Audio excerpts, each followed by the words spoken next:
Hello, today I want to read The Bird's Nest.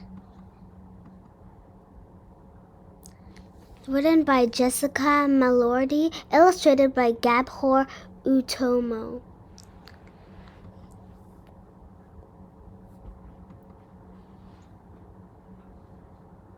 Rima is bored with Saturday cartoons, so she gets up and walks into the kitchen. The counter is covered with baking sheets, a sack of sugar, and pistachios. We're going to bake today, Rima asks. After a week at school learning English, it feels good to speak Arabic. Tomorrow there will be a bake sale, Rima's mother explains. Bake sale? Rima asks. What's that? We refugees will bake our favorite sweets from home, her mother says. Americans will come to buy them.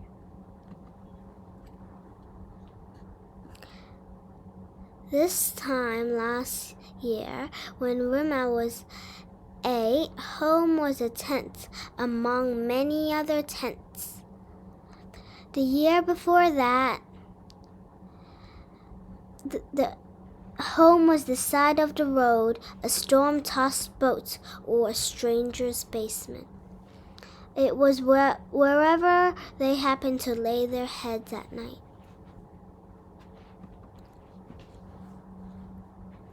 When Rima was 6, though, home was a house in the country of Syria.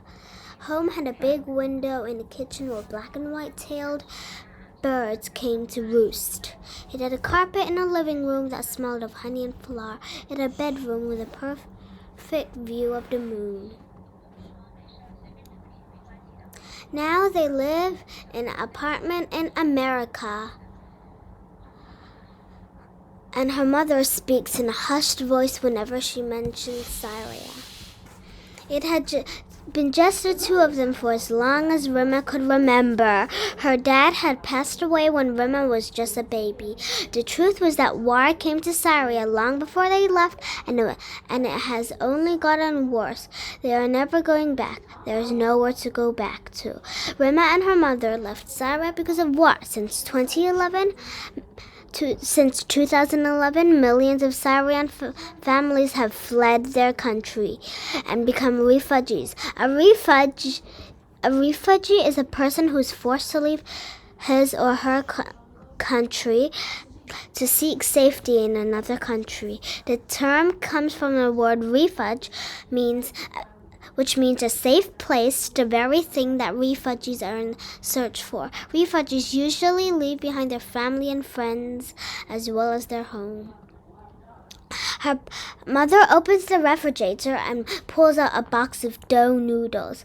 Rima grabs some pistachios and begins to chop them. They haven't baked together in forever, and they are making bird's nests, baklava. When they are done, the pistachios will sit inside the dough, just like little eggs in a nest. Rima begins to hum an old song she loves from home. The next day, the bake sale is crowded and noisy. Everywhere Rima turns, she sees sweets of her childhood, and beyond them, a long line of families waiting. What if the Americans don't like Syrian baking? They ooh and ah, pointing at the trays. What are these called? They ask in English before trying to repeat the food names in Arabic. Rima thinks it's fun to teach someone else a new language for a change. Delicious, they say one by one after biting into the baklava, and Rima blushes with pride. Rima and her mother return the next week and the next. The bird's nest baklava is the star of the bake sale. Rima thinks people can taste the joy that she and her mother share in the kitchen. Joy and peace after 3 years living as refugees, never settled or safe enough to bake together. One week, a boy named Andy from Rima's school stops by our table with his family. At my house in Saria, birds built nests just like this outside our kitchen window, Rima tells him. When Andy hands her $3 bills, Rima says, Yislamo. Sorry, she adds, blushing. Yislamo is how we say thank you in Saria. Yislamo then, says Andy, lifting her baklava with a grin. Rima and Andy don't talk at school. He plays during recess with the other boys. And Rima spends half the day learning English. But every weekend, Andy and his family return to the bake sale. Each time, Andy asks Rima how to say something new in Arabic. Hello, goodbye, and you're welcome. Rima says the words clearly and slowly. Andy's accent is awful, but she knows not to tease. Rima doesn't like it when the kids at school tease her about her English. One day, Rima tells Andy about how when she was little, she would pick pistachios straight from her grandparents' tree.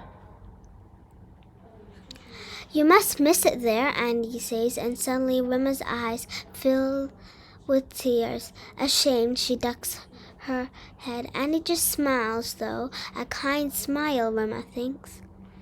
After a while, As they pack up, Rima's mother says, Who's that boy who always talks to you? A friend? No, Rima mumbles, just a boy from school. That week during recess, Rima is reading on a bench when Andy taps her on the shoulder. I want to show you something, he says. He points to the woods behind the school, and the two walk towards them together. Look, Andy says, and points again. Rima gasps. There in some blackberry brambles is a bird's nest. The two of them look more closely. Inside the nest sits 4 perfect eggs. Wow, Rima breathes. Andy nods. They really do look just like your baklava, he whispers. I wonder if they'll live close to home once they hatch, Rima says, or fly far away to somewhere new. Andy puts his hands in his pockets. Rima, he says shyly, I know you're sad to have left your first home behind, but I want you to know that here in your new home you are my Sadiq. He looks at her. Did I say that right, Sadiq? Rima grins. Of course, she tells him. His Arabic sounds as awful as ever, but she means the words with all her heart. There's no wrong way to say friend. And that is the end of The Bird's Nest. I hope you know what is the meaning of this book.